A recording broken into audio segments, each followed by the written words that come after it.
بسم اللہ الرحمن الرحیم اللہم صل علی محمد وعلی آل محمد کما صلیت علی ابراہیم وعلی آل ابراہیم انک حمید مجید اللہم بارک علی محمد وعلی آل محمد کما بارکت علی ابراہیم وعلی آل ابراہیم انک حمید مجید۔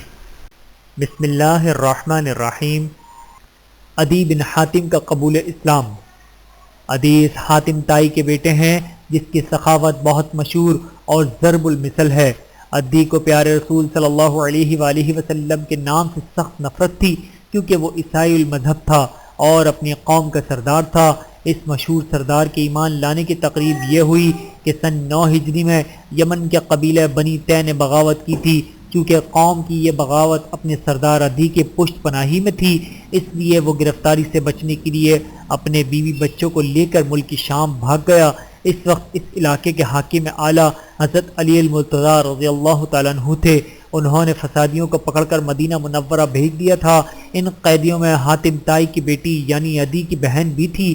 عدی کی بہن نے پیارے رسول صلی اللہ علیہ وآلہ وسلم کی خدمت میں یوں عرض کیا: میں قوم کے سردار حاتم تائی کی بیٹی ہوں۔ میرا باپ رحم و کرم اور جد و سخاوت میں مشہور تھا، بھوکوں کو کھانا کھلایا کرتا، غریبوں پر رحم کیا کرتا۔ وہ مر گیا، بھائی شکست کھا کر بھاگ گیا۔ اب آپ صلی اللہ علیہ وآلہ وسلم مجھ پر رحم کریں۔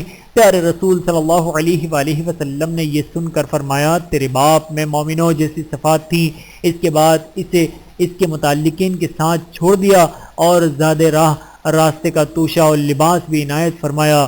پیارے رسول صلی اللہ علیہ وآلہ وسلم سے رہائی حاصل کرنے کے بعد بہن اپنے بھائی عدی کے پاس ملک شام پہنچی اور اپنی رہائی کی تمام کیفیت سنائی تو عدی نے بہن سے پوچھا کہ اس شخص پیارے رسول صلی اللہ علیہ وآلہ وسلم کی نسبت تمہاری کیا رائے ہے؟ اس نے نہایت دانائی اور عقل مندی سے کہا: میری رائے یہ ہے کہ تو جلدی سے اس کے پاس چلا جا، کیونکہ اگر وہ نبی ہے تب تو سابقین کی فضیلت کو کیوں ضائع کیا جائے، اور اگر وہ بادشاہ ہے تب بھی اس کے پاس جانے سے ذلیل نہ ہوگا، کیونکہ تو ہی ہے، تو خود ہی اپنی قابلیت میں بے نظیر ہے۔ بہن کے مشورے کی بنیاد پر عدی مدینہ منورہ آئے اور پیارے رسول صلی اللہ علیہ وآلہ وسلم سے مسجد میں ملاقات کی۔ تعارف کے بعد پیارے رسول صلی اللہ علیہ وآلہ وسلم عدی کو اپنے ساتھ گھر لے گئے اور گفتگو فرمائی۔ چنانچہ پیارے رسول صلی اللہ علیہ وآلہ وسلم کے اقوال و افعال اور اخلاق و کردار کو دیکھ کر عدی کو اس بات کا یقین ہو گیا کہ پیارے رسول صلی اللہ علیہ وآلہ وسلم نبی ہیں، بادشاہ نہیں ہیں، اور کلمہ شہادت اشہد ان لا الہ الا اللہ و اشہد ان محمد رسول اللہ، میں گواہی دیتا ہوں کہ اللہ کے سوا کوئی معبود نہیں، اور میں گواہی دیتا ہوں کہ حضرت محمد مصطفیٰ صلی اللہ علیہ وآلہ وسلم اللہ کے رسول ہیں۔ پڑھ لیا۔ بحوالہ رحمت للعالمین۔ پیارے رسول کا عادہ دشمنوں پر رحم۔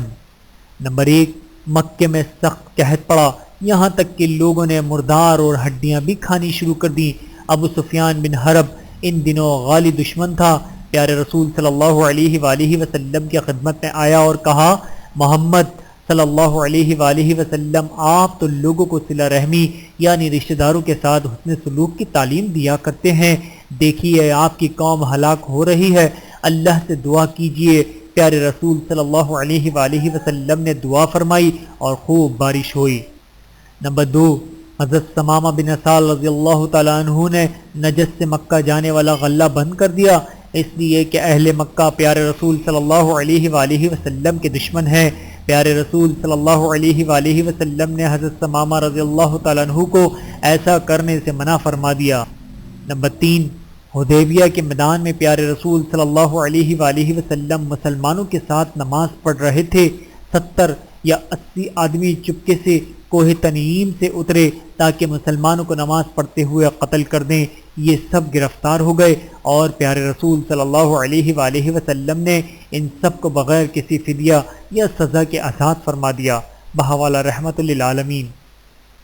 پیارے رسول صلی اللہ علیہ وآلہ وسلم کا عدل و انصاف۔ نمبر 1، پیارے رسول صلی اللہ علیہ وآلہ وسلم کی اس صفت کا اعتراف اعدائے دشمن بھی کرتے تھے۔ ربیع بن قیثم سے روایت ہے کہ بعثت سے پیشتر پہلے بھی لوگ اپنے مقدمات کو پیارے رسول صلی اللہ علیہ وآلہ وسلم کی خدمت میں فیصلے کے لیے لایا کرتے تھے۔ نمبر 2، حجر اسود کے نصب کرنے میں جو جھگڑا قریش میں ہو گیا تھا، جس کا ذکر پہلے گزر چکا ہے۔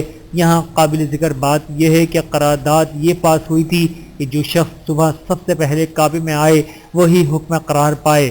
پیارے رسول صلی اللہ علیہ وآلہ وسلم آ نکلے تو لوگوں کی خوشی و مسرت کی کوئی حد نہ تھی اور خوش ہو کر پکارتے تھے، لو محمد آئے، ان کے فیصلے پر تو ہم سب ہی خوش ہیں۔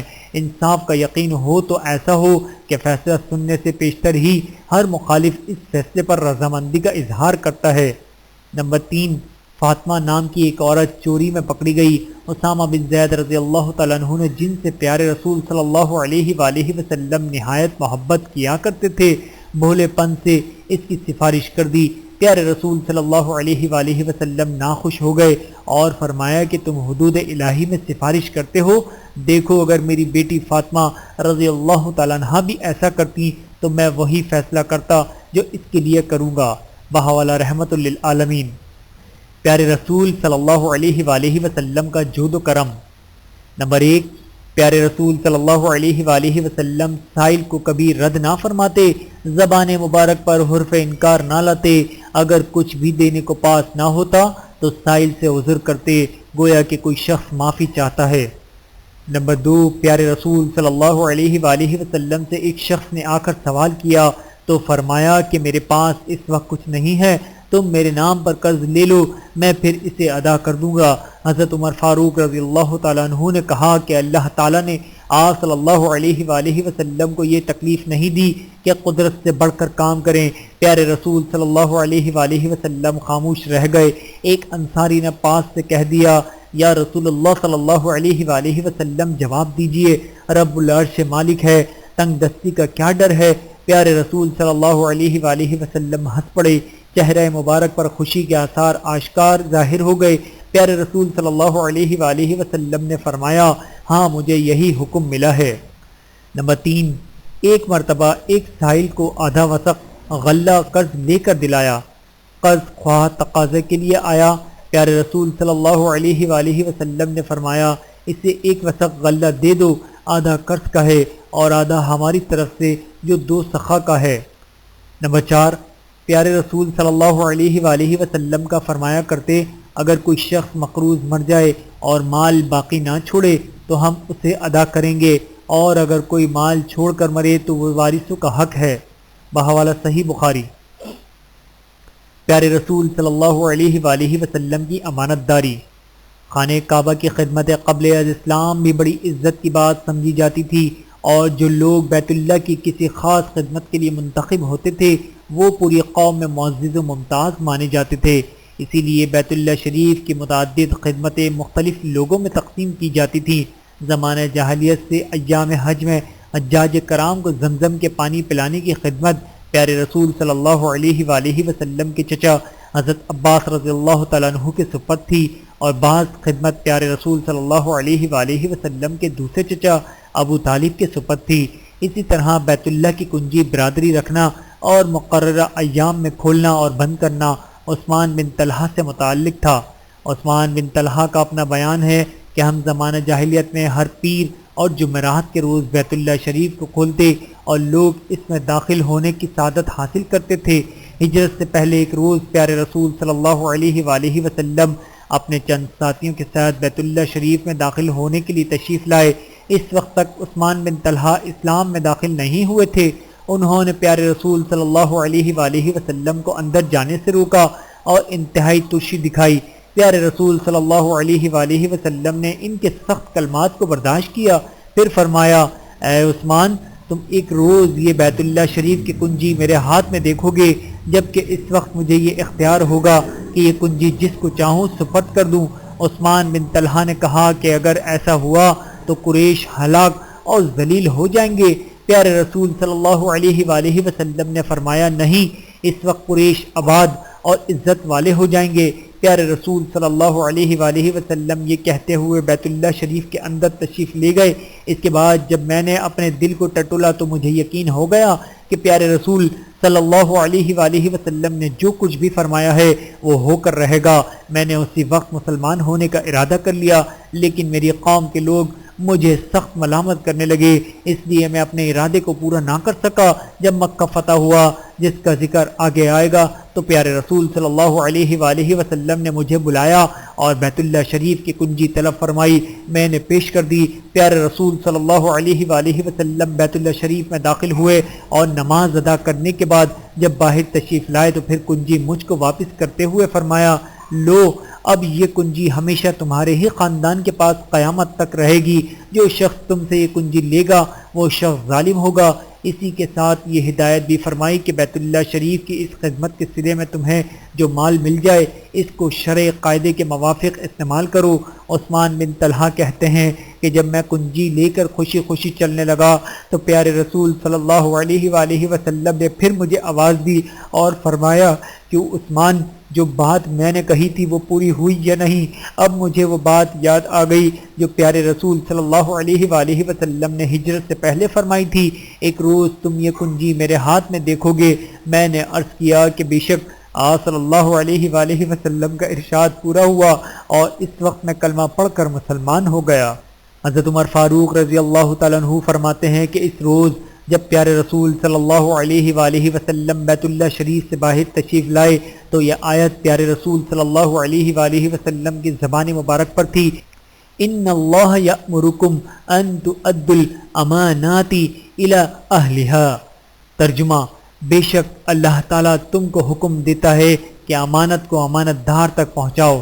اس سے پہلے میں نے یہ آیت کبھی پیارے رسول صلی اللہ علیہ وآلہ وسلم سے نہ سنی تھی۔ ظاہر یہ ہے کہ آپ آیت کریمہ اس وقت جوف کعبہ میں نازل ہوئی تھی۔ اسی آیت کی تعمیل میں پیارے رسول صلی اللہ علیہ وآلہ وسلم نے دوبارہ حضرت عثمان بن طلحہ رضی اللہ تعالیٰ عنہ کو بلا کر کنجی ان کے سپرد کی، جبکہ ہر صحابی کی یہ چاہت تھی کہ یہ کنجی برادری کی خدمت میں حاصل ہو جائے۔ بہاولہ تفسیر مظہری۔ پیارے رسول صلی اللہ علیہ وآلہ وسلم کی تاکید و وعدہ کرو تو پورا کرو۔ پیارے رسول صلی اللہ علیہ وآلہ وسلم نے ایسے ایسے وعدوں کو نبھایا کہ اللہ اکبر، آج اس کی نظیر پیش نہیں کی جا سکتی۔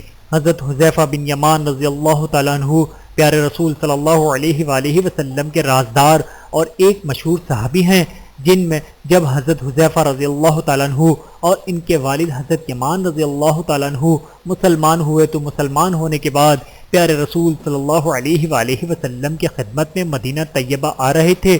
راستے میں ان کی ملاقات ابو جہل اور اس کے لشکر سے ہو گئی۔ اس وقت ابو جہل اپنے لشکر کے ساتھ پیارے رسول صلی اللہ علیہ وآلہ وسلم سے لڑنے کے لیے جا رہا تھا تو اس نے حضرت حذیفہ رضی اللہ تعالیٰ عنہ کو پکڑ کر پوچھا، کہاں جا رہے ہو؟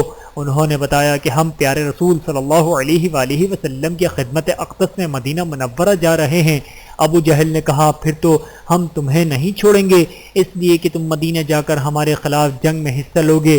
انہوں نے کہا کہ ہمارا مقصد تو صرف پیارے رسول صلی اللہ علیہ وآلہ وسلم کی ملاقات اور زیارت ہے، ہم جنگ میں حصہ نہیں لیں گے۔ ابو جہل نے کہا کہ اچھا، ہم سے وعدہ کرو کہ وہاں جا کر صرف ملاقات کرو گے لیکن جنگ میں حصہ نہیں لوگے۔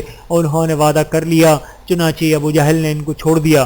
حضرت حذیفہ رضی اللہ تعالیٰ عنہ مدینہ منورہ پہنچے۔ اس وقت پیارے رسول صلی اللہ علیہ وآلہ وسلم اپنے جانثار صحابہ کرام رضی اللہ عنہم کے ساتھ غزوہ بدر کے لیے مدینہ منورہ سے روانہ ہو چکے تھے۔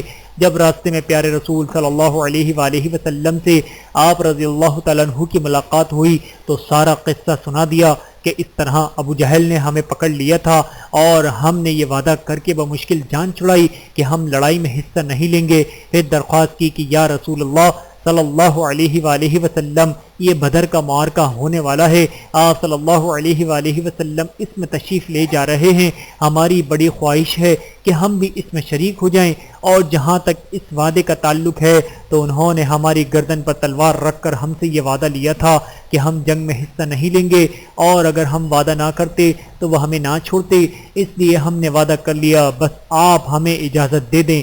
لیکن پیارے رسول صلی اللہ علیہ وآلہ وسلم نے جواب میں فرمایا کہ نہیں، تم وعدہ کر کے آئے ہو اور زبان دے کر آئے ہو، اور اسی شرط پر تمہیں رہا کیا گیا ہے کہ تم وہاں جا کر پیارے رسول صلی اللہ علیہ وآلہ وسلم کی زیارت کرو گے لیکن ان کے ساتھ جنگ میں حصہ نہیں لوگے۔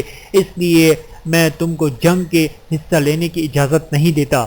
اب اندازہ لگائیے کہ ایک طرف اسلام کی پہلی جنگ جسے قرآن میں یوم الفرقان یعنی حق و باطل کے درمیان فیصلہ کرنے والی جنگ کہا گیا، جو شخص اس میں شامل ہو گیا وہ بدری کہلایا، اور صحابہ کرام میں بدری صحابہ رضی اللہ تعالیٰ عنہم کا بہت اونچا مقام ہے۔